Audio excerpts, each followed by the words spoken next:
Hello students, कैसे हैं आप सभी लोग। मैं हूं Pooja Singh and welcome back to my channel accounting master class.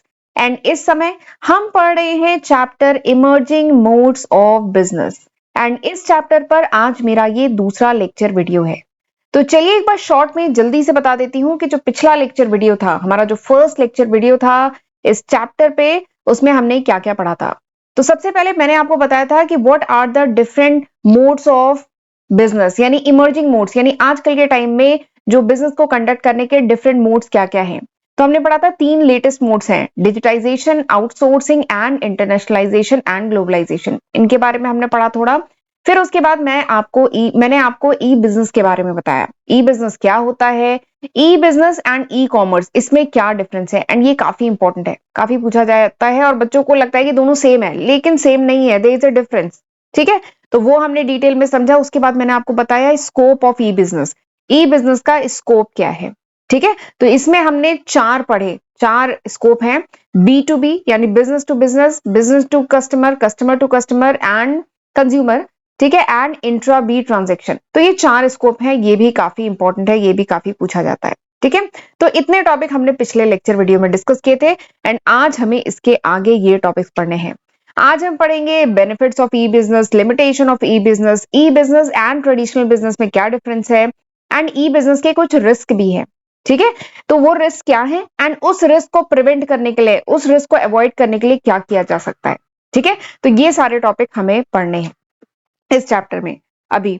ठीक, तो चलिए फिर समय नहीं वेस्ट करते हैं, जल्दी से आज का लेक्चर हम स्टार्ट करते हैं।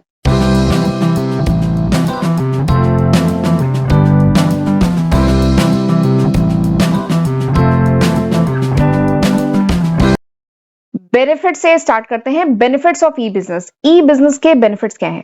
तो देखिए ई बिजनेस क्या होता है, ये तो मैंने आपको पिछले लेक्चर में डिटेल में बता दिया। ई बिजनेस, ई मतलब इलेक्ट्रॉनिक, बिजनेस मतलब तो आप समझ रहे हैं। तो जब बिजनेस कंडक्ट किया जाए यूजिंग इलेक्ट्रॉनिक मीडिया, यानी इलेक्ट्रॉनिक मीडिया का यूज करके जब बिजनेस को कंडक्ट किया जाए, बिजनेस को कैरी ऑन किया जाए। इलेक्ट्रॉनिक मीडिया मतलब ऑनलाइन। जब बिजनेस को ऑनलाइन कंडक्ट किया जाए तो उसी को कहा जाता है ई बिजनेस। ठीक है, बिजनेस में बहुत सारे काम करने होते हैं। इन्वेंट्री मैनेजमेंट होता है, प्रोडक्शन होता है, प्रोक्यूरमेंट होता है, आपका ह्यूमन रिसोर्स मैनेजमेंट होता है, बहुत सारे काम है ना, ऑपरेशंस है। ठीक, और बाइंग सेलिंग तो है ही, परचेजिंग है, सेलिंग ऑफ प्रोडक्ट है, मार्केटिंग है। तो बिजनेस में तो बहुत सारे काम होते हैं।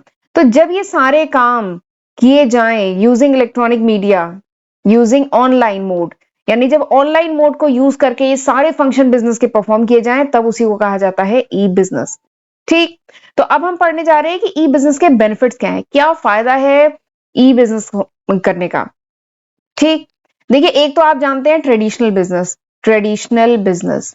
ठीक है, ट्रेडिशनल बिजनेस मतलब जैसे अगर सपोज करिए, एक एग्जांपल लेके चलते हैं ट्रेडिशनल। ठीक, एक एग्जांपल लेके चलते हैं, सपोज करिए मुझे सिलाई बहुत अच्छी आती है। ठीक है, और मैं मतलब मुझे फैशन डिजाइनिंग के कपड़े डिजाइन करना, उसको बनाना मतलब अच्छे से आता है। तो मैंने मार्केट से कपड़े खरीदे, उसको बनाया। ठीक, अब उसको मुझे सेल करना है। तो अगर ट्रेडिशनल वे मैं यूज करूंगी तो मुझे क्या करना पड़ेगा, जो अपने पास की मार्केट है वहां पे एक दुकान खरीदनी पड़ेगी। ठीक है, और फिर वहां पर मैं मतलब कुछ टेलर्स को बैठाऊंगी, प्लस मैं भी सिलाई करूंगी। ठीक है, और वहां पर हम अपने प्रोडक्ट जो हम बना रहे हैं लेटेस्ट फैशन के अकॉर्डिंग, वो हम बुटीक, बेसिकली मैं एक बुटीक खोलूंगी और वहां पे हम अपने प्रोडक्ट को सेल करेंगे। ये कर सकते हैं। या सपोज करिए मुझे हैंडीक्राफ्ट प्रोडक्ट बनाना, डीआईवाईज बनाना बहुत पसंद है, तो फिर मुझे अगर खोलना है तो मैं अपने पास की जो मार्केट है उसमें एक शॉप लेकर के वहां पे अपने प्रोडक्ट को डिस्प्ले में लगाऊंगी और फिर वहां से बेचूंगी। ये ट्रेडिशनल तरीका है। ठीक है, और उस मार्केट में जो लोग आते हैं फिर वो मेरे शॉप पे भी विजिट करेंगे, उन्हें प्रोडक्ट अच्छे लगते हैं तो वो खरीदेंगे। तो ये हुआ ट्रेडिशनल तरीका। लेकिन आज के टाइम में ई बिजनेस अगर आप यूज करते हैं मोड ऑफ बिजनेस, तो ये काम बहुत आसान हो जा रहा है। ठीक, पहले मैं एग्जांपल बता रही हूँ, फिर उसी के रिस्पेक्ट में ये जो बेनिफिट्स हैं ये हम डिस्कस करेंगे। बट अगर मैं इसी काम को ई बिजनेस के थ्रू कर रही हूँ, ऑनलाइन मीडिया के थ्रू कर रही हूँ, तो आप जानते हैं बहुत सारे सोशल मीडिया के प्लेटफॉर्म है, जैसे इंस्टाग्राम है, फेसबुक है, या मैं अपने प्रोडक्ट को, अपनी जो कपड़े में डिजाइन कर रही हूँ, कपड़े बना रही हूँ, उसको मैं अपनी वेबसाइट बना सकती हूँ। ठीक है, वेबसाइट बना सकती हूँ या किसी से बनवा सकती हूँ, और उसके थ्रू मैं उसकी फोटो खींच के उसकी प्राइसिंग डिटेलिंग डाल करके वहां से सेल कर सकती हूँ। या बहुत सारे ई कॉमर्स के प्लेटफॉर्म्स है ना, आप जानते हैं अमेजोन है, मिंत्रा है, बहुत सारे प्लेटफॉर्म है जहां से मैं प्रोडक्ट को बेच सकती हूँ। अपने ये जो हैंडीक्राफ्ट प्रोडक्ट है इनको भी बेच सकती हूँ, ये जो बुटीक में जो प्रोडक्ट बना रही हूँ इनको भी बेच सकती हूँ। तो ये क्या हुआ, ये हुआ ऑनलाइन बिजनेस, मतलब मैं अपने प्रोडक्ट को ऑनलाइन बेच रही हूँ। तो इसके लिए अब मुझे क्या है, मैं अपने घर से भी काम कर सकती हूँ। मुझे कोई जरूरत नहीं है कि मैं कोई शॉप मार्केट में खरीदूं, क्योंकि अब सारा काम ऑनलाइन है। तो यही है ई बिजनेस। ठीक समझ में आ गया? ये मैंने आपको बेसिक कॉन्सेप्ट एक एग्जांपल लेके समझाया है। अब हम इसी एग्जांपल के तहत इन सारे बेनिफिट्स को देखेंगे। सबसे पहला बेनिफिट क्या है, ease of formation and lower investment requirement. तो बात सही है ना। देखिए मुझे ट्रेडिशनल बिजनेस अगर करना होगा तो मुझे ट्रेडिशनल बिजनेस के थ्रू अपना प्रोडक्ट बेचूंगी, तो फिर क्या होगा, तो फिर मुझे इन्वेस्टमेंट रिक्वायर्ड होगा। ठीक है, कुछ पैसा लगाना पड़ेगा, दुकान खोलनी पड़ेगी, दुकान मार्केट में लेनी पड़ेगी, बहुत सारी परमिशंस वगैरह लेनी पड़ेगी अगर मुझे ट्रेडिशनल वे से बिजनेस करना है। और प्लस इतना आसान नहीं है दुकान खोलना, बहुत सारी फॉर्मेलिटीज होती हैं, बहुत सारी चीजें होती हैं जो मुझे ध्यान में रखनी होगी। ठीक है, लेकिन अगर मैं ई बिजनेस के थ्रू ऑनलाइन अपने प्रोडक्ट को सेल कर रही हूँ तो it is easy to form.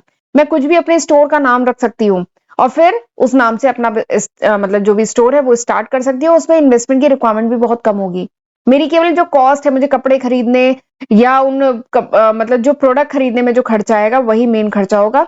बाकी ऐसा और कोई इंफ्रास्ट्रक्चर पे ज्यादा खर्चा नहीं होगा।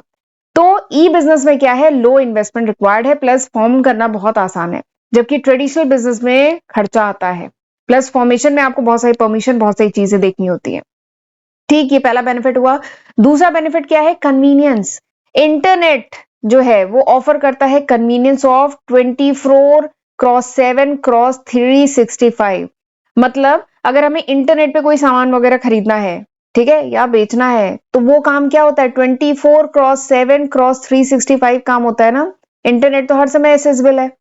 ठीक, तो हो सकता है, लेकिन अगर सपोज करिए मुझे रात के 10 बजे के बाद कोई सामान खरीदना है, ऑनलाइन कोई सामान खरीदना है, तो क्या ये पॉसिबल है? आसपास की मार्केट वगैरह तो सब बंद हो चुकी होगी ना, तो मुश्किल है। लेकिन अगर 10 बजे के बाद मुझे कोई ऑनलाइन शॉपिंग करनी है तो मैं वो ऑर्डर प्लेस कर सकती हूँ। और बहुत सारी वेबसाइट ऐसे भी हैं कि जो अगले दिन सुबह 5 बजे सामान डिलीवर करती हैं। ठीक है, जैसे एक बीबी डेली करके एक यहाँ पे ग्रोसरी की चलती है कि अगर ग्रोसरी ऑनलाइन मतलब स्टोर है, तो उसमें अगर हमें 10 बजे तक भी हम ऑर्डर प्लेस करते हैं तो सुबह 5 बजे वो घर पे डिलीवर हो जाता है। तो ये सब फैसिलिटी क्या बताइए ऑफलाइन में है, ये ऑफलाइन में नहीं है। तो इसीलिए जो ई बिजनेस है इट इज कन्वीनियंस, ये कन्वीनियंट है। ठीक, अगला जो इसका बेनिफिट है that is speed. Speed fast है ना ई बिजनेस में।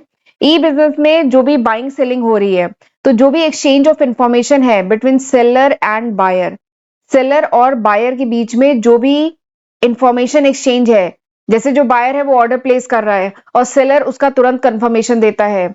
ठीक है, या अगर सपोज को बायर के पास प्रोडक्ट पहुंच गया है, उसको प्रोडक्ट में कोई दिक्कत है, तो ये तुरंत अपनी जो भी बात है वो सेलर तक कह सकता है। ठीक है, तो ऑनलाइन में क्या है, देयर इज ए स्पीड, चीजें फास्ट हो रही हैं। ठीक, तो इसका ये तीसरा बेनिफिट है। चौथा जो बेनिफिट है वो क्या है, ग्लोबल रीच एंड एक्सेस। तो ये बात भी आपको एकदम अच्छे से समझ में आ रही होगी कि ऑनलाइन में क्या है, ग्लोबल रीच एंड एक्सेस। यानी अगर हम ऑनलाइन जो भी ई बिजनेस होते हैं, वो ई बिजनेस किसी पर्टिकुलर एरिया तक ही कन्फाइंड नहीं रहते हैं, क्योंकि एवरीथिंग इज ऑनलाइन। ऑनलाइन है तो कह लीजिए अब कोई बाउंड्री नहीं है। आप इंडिया में रहते हुए अपने प्रोडक्ट जो है बाहर की कंट्रीज में भी आसानी से एक्सपोर्ट कर सकते हैं। आप ऑनलाइन अपने प्रोडक्ट को डिस्प्ले कर सकते हैं, अगर उन्हें पसंद आ जाए तो आप उसकी डिलीवरी कर सकते हैं। और ग्लोबल एक्सेस है, तभी तो मैं आपको पढ़ा रही हूँ। मेरे पास केवल मैं इस समय सिचुएटेड हूँ ग्रेटर नोएडा में, मैं ग्रेटर नोएडा में रहती हूँ, लेकिन क्या मेरे पास केवल ग्रेटर नोएडा के स्टूडेंट हैं? नहीं, मेरे पास ऑल ओवर इंडिया और इंडिया के भी बाहर के भी मेरे पास बहुत सारे स्टूडेंट्स हैं। तो ये क्यों पॉसिबल हो पा रहा है? Because of online, because of internet. तो यही इसी तरीके से ई बिजनेस में भी है। ई बिजनेस जो करते हैं, जो ऑनलाइन प्रोडक्ट सेल करते हैं या अमेजोन पे या कोई भी, अगर मैं वेबसाइट की बात करूं, क्या उनके प्रोडक्ट केवल इंडिया में बिक रहे हैं? नहीं, उनके प्रोडक्ट पूरे वर्ल्ड, मतलब कोई बाउंड्री नहीं है, क्योंकि ऑनलाइन तो हर जगह हो सकता है। तो वही है, global reach and global access हो जाता है ई बिजनेस से। जबकि अगर आप अपनी ट्रेडिशनल कोई दुकान खोलेंगे, तो दुकान में कौन आ सकता है? केवल उस मार्केट में जो लोग आते हैं वही आपकी दुकान तक पहुंच पाएंगे नॉर्मली। ठीक है, लेकिन अगर आप ऑनलाइन प्लेटफॉर्म पे अपनी कोई शॉप खोलते हैं, आप अपनी कोई वेबसाइट बनाते हैं या इंस्टाग्राम पे अपना कोई स्टोर खोलते हैं, तो वो आप जो भी इंस्टाग्राम या उस वेबसाइट पे जो भी विजिट करता है वो सब आपके सामान खरीद सकते हैं। तो ई बिजनेस से ऑनलाइन एक्सेस होता है। नेक्स्ट जो बेनिफिट है that is movement toward paperless society. तो सही बात है, पेपरलेस सोसाइटी की तरफ ये कह लीजिए ई बिजनेस एक इनिशिएटिव है टुवर्ड पेपरलेस सोसाइटी, यानी पेपर वर्क उतना ही कम होता जा रहा है।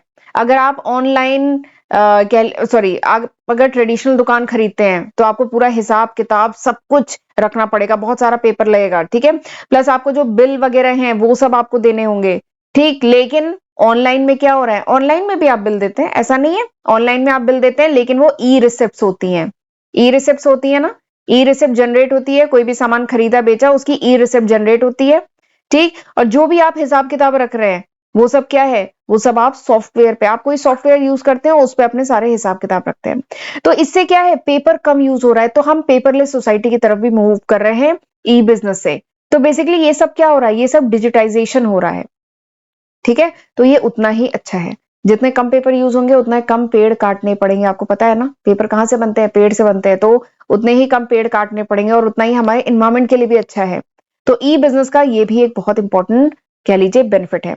तो आपने देखा ई बिजनेस के कितने सारे बेनिफिट हैं। सबसे पहला, इसको फॉर्म करना ई बिजनेस बहुत आसान है, इन्वेस्टमेंट को बहुत कम लगता है, कन्वीनियंट है, जब भी आपको शॉपिंग करनी है वगैरह, खरीदना है या बेचना है, 24/7/365 डेज आप कर सकते हैं।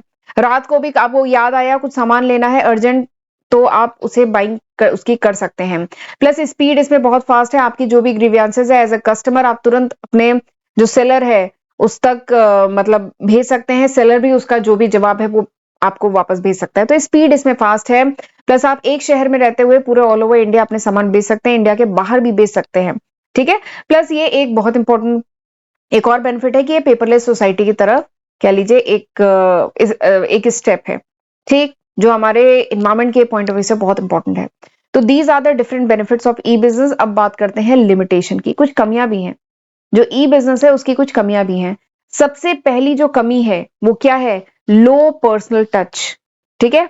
लो पर्सनल टच, लो पर्सनल टच का मतलब क्या है कि सपोज करिए, वही वही एग्जांपल लेते हैं, मेरी ट्रेडिशनल मतलब एक शॉप है मार्केट में, वहां पे बुटीक है, मैं सामान मतलब बुटीक है, कपड़े बेच रही हूँ वहां पे, प्लस हैंडीक्राफ्ट की चीजें बेच रही हूँ। तो आ, ये जो ट्रेडिशनल बिजनेस है इसमें क्या होता है, कस्टमर आएंगे मेरी शॉप पर, ठीक है। प्लस मेरा उनसे एक रिलेशनशिप बनेगा, कस्टमर भी मुझे देखेंगे, मैं भी उन्हें जानूंगी समझूंगी, उनका टेस्ट क्या है, प्रेफरेंस क्या है, उन्हें किस टाइप के प्रोडक्ट की रिक्वायरमेंट है, मैं उस टाइप की चीजें बनाऊंगी। प्लस एक पर्सनल रिलेशनशिप भी डेवलप होगा, ठीक है। और कस्टमर भी उन प्रोडक्ट को ट्राई करके देख सकते हैं, ठीक है। अगर कपड़े वगैरह हैं वो ट्राई करके देख सकते हैं, कपड़े को छू के देख सकते हैं कैसा कलर टेक्सचर क्या है, उसके अकॉर्डिंग वो सामान खरीद सकेंगे। लेकिन क्या ये चीज ई बिजनेस में पॉसिबल है, अगर मेरी वेबसाइट है, ठीक है, वहां से मैं प्रोडक्ट को बेच रही हूँ, कपड़े बना के बेच रही हूँ, हैंडीक्राफ्ट की चीजें बेच रही हूँ, तो क्या मैं कस्टमर को जान रही हूँ बाई फेस, या कस्टमर क्या मुझे बाई फेस जान रहा है, नहीं जान रहा, मेरा ऐसा कोई पर्सनल रिलेशनशिप कस्टमर से नहीं बन पा रहा है, कस्टमर प्रोडक्ट को छू नहीं पा रहा है, मतलब देख नहीं पा रहा है, केवल फोटो देख पा रहा है, ठीक है। तो यहाँ पे क्या लीजिए पर्सनल टच कम होता है, तो ये पहला लिमिटेशन है। दूसरा लिमिटेशन क्या है, incongruence between order taking and giving, order fulfilment speed. इसका मतलब क्या है, इनकॉन्ग्रुएंस मतलब ऑर्डर लेते तो जल्दी हैं, ठीक है, जो वेबसाइट वगैरह है, ऑर्डर टेकिंग एंड गिविंग तो जल्दी है, लेकिन ऑर्डर फुलफिलमेंट की स्पीड जो है वो थोड़ी स्लो है। तो देयर इज अ मिसमैच, एक मिसमैच होता है। जैसे सपोज करिए मुझे कोई सामान, भाई मुझे रात को याद आया 1 बजे 2 बजे कि मुझे कोई सामान खरीदना है, तो मैंने ऑर्डर प्लेस कर दिया, बहुत सारी वेबसाइट है, मिंत्रा, अमेजोन, कहीं से भी मैंने वो ऑर्डर प्लेस कर दिया, ठीक। तो ऑर्डर तो प्लेस हो जाएगा, लेकिन क्या वो रात को ही उसकी डिलीवरी करेंगे, नहीं।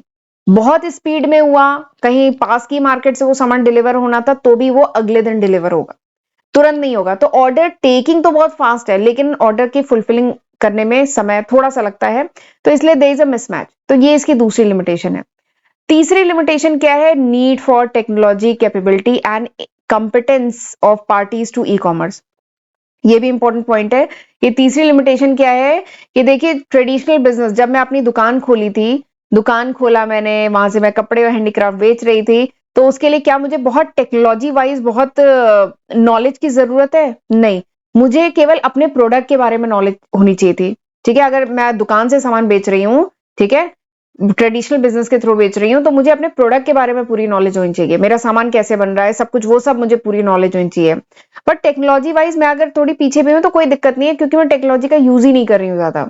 लेकिन अगर मैं अपनी वेबसाइट के थ्रू सामान बेच रही हूँ, या अमेजोन, मिंत्रा, इन सब के थ्रू सामान बेच रही हूँ अपनी कंपनी के, ठीक है। तो क्या होगा, तो मुझे टेक्नोलॉजी वाइज भी मुझे नॉलेज होनी चाहिए।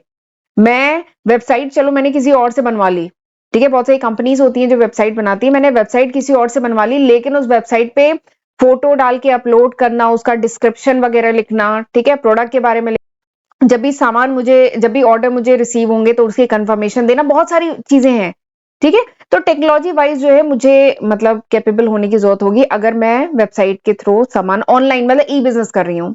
और प्लस दोनों पार्टीज को, एक चीज है, दोनों पार्टीज को, बायर को भी सेलर को भी, अगर मैं बायर भी हूं, मैं सामान खरीद भी रही हूँ, तो भी मुझे थोड़ी सी टेक्नोलॉजी के बारे में पता होना चाहिए, थोड़ा वो सॉफ्टवेयर चलाना आना चाहिए, ठीक है। ऑर्डर प्लेस करना तो मुझे आना चाहिए ना, अगर मैं बायर हूं तो।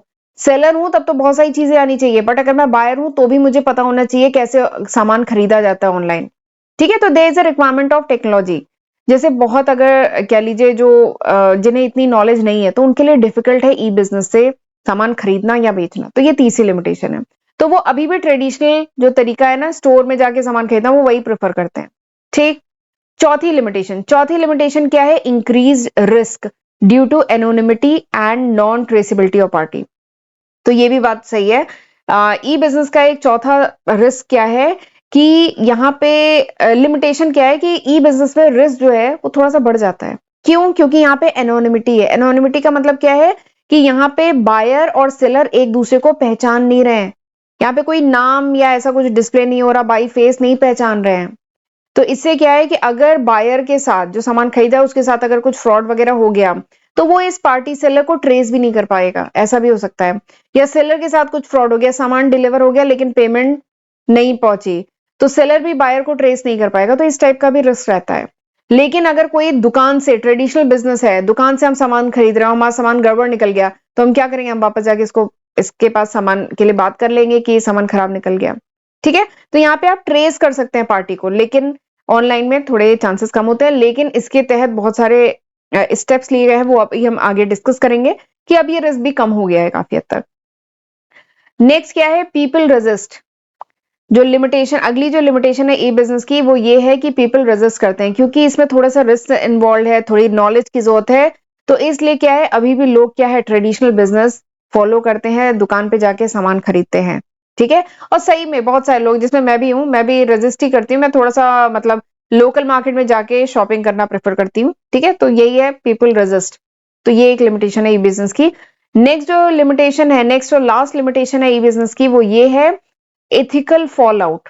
एथिकल फॉल आउट का क्या मतलब है, देखिए जब भी हम कोई ऑनलाइन सामान खरीदते हैं तो सबसे पहले हमें अपना एक लॉगिन, हमें रजिस्ट्रेशन करना पड़ता है, हमें रजिस्ट्रेशन करना पड़ता है ना उस वेबसाइट पे।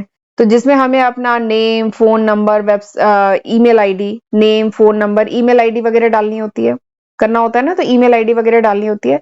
तो आपने नोटिस किया होगा, अगर आपका फोन नंबर आपने किसी भी एक जगह पर डाल दिया या अपनी ईमेल आईडी किसी भी एक जगह पे डाल दिया, कहीं पे भी एक जगह से आप शॉपिंग कर रहे थे वहां डाल दिया, तो आप देखेंगे उस फोन नंबर पे कई जगह से आपको अब एडवर्टाइजमेंट के मैसेज आना शुरू हो जाएंगे, कॉल आनी शुरू हो जाएगी। और प्लस ईमेल आईडी अगर कहीं डाल दिया तो ईमेल आईडी पे खूब सारे एडवर्टाइजमेंट के मैसेज आना शुरू हो जाएंगे, ठीक है। तो ये कैसे हो रहा है, क्योंकि आपका डेटा लीक हो गया, आपका जो डेटा है ना लीक हो गया, आपने एक जगह वो डेटा दिया, लेकिन वो फिर मतलब हैकर्स लगे हुए हैं, वो डेटा फिर लीक हो जाता है। अब लीक हो जाता है तो कोई भी नहीं चाहता कि हमारी जो पर्सनल इंफॉर्मेशन है वो लीक हो जाए, क्योंकि आगे चल के ईमेल आईडी हैक होने के चांसेस है, और भी बहुत सारे फोन से रिलेटेड, आप जानते हैं फोन नंबर से रिलेटेड बहुत सारे फ्रॉड है। तो ये थोड़ा सा ना इथिकल फॉल आउट के मतलब ये भी एक लिमिटेशन है ई बिजनेस की, कि किसी का भी जो पर्सनल डेटा है ना वो मांगना इथिकल नहीं है। और जबकि हमें जब ऑनलाइन हम कोई भी ट्रांजेक्शन करते हैं, ऑनलाइन मतलब कह लीजिए शॉपिंग वगैरह करते हैं, तो हमें डेटा अपना देना ही होता है, हमें नाम, phone number, address, email ID देनी होती है, और वो कहीं लीक हो जाता है तो ये थोड़ा सा इथिकल नहीं है। तो ये इसकी छठी लिमिटेशन है, ठीक है। तो these are the 6 limitation of e business, right. चलिए आगे बढ़ते हैं। अच्छा, आगे बढ़ने से पहले मैं थोड़ा सा बताना चाहती हूँ कि this is the list of subject जो मैं आज की तारीख यानी नवंबर 2023 तक अपने first channel accounting master class and second channel मेरा पूजा सिंह के नाम से है, इन दोनों चैनलों पे अपलोड कर चुकी हूँ। और एक बात यह है कि ये नवंबर 2023 तक है। अगर ये वीडियो आप कुछ महीने बाद, कुछ साल बाद देख रहे हैं तो इसमें मैं काफी न्यू सब्जेक्ट ऐड कर चुकी होंगी। ये अभी तक है नवंबर 2023 तक, तो जरूर इसका फायदा उठाइएगा, इसकी हेल्प से पढ़िएगा। और अगर मेरे चैनल पे अपलोडेड वीडियोस के नोट्स चाहिए then you can download my application from Google Play Store. ठीक है, लिंक आपको डिस्क्रिप्शन में मिल जाएगा। और चैनल आपने मेरा पहला और दूसरा चैनल नहीं सब्सक्राइब किया है तो जल्दी से सब्सक्राइब कर लीजिएगा। इंस्टाग्राम पे ही मुझे जरूर फॉलो कर लीजिए क्योंकि वहां पे भी मेरे चैनल से रिलेटेड मैं अपडेट डालती रहती हूँ। ठीक है, एंड लेक्चर प्लीज इसको लाइक जरूर कर लीजिएगा, इससे हमें बहुत मोटिवेशन मिलता है। ठीक है, चलिए आगे बढ़ते हैं। अब हम पढ़ेंगे ई बिजनेस एंड ट्रेडिशनल बिजनेस के बीच में क्या डिफरेंसेस है। वैसे अभी मैंने जो बेनिफिट एंड लिमिटेशन पढ़ा है वो अगर अच्छे समझ में आ गया है तो ये डिफरेंस भी आसानी से समझ में आ जाएगा आपको। ठीक है, बट मैं सोच रही हूँ ना ये जो टॉपिक है ना ये मैं अगले लेक्चर में कराती हूँ क्योंकि ये लेक्चर ऑलरेडी काफी लेंथी हो गया और इसमें हमें जो डिफरेंस है ना बहुत सारे डिफरेंस डिस्कस करने हैं।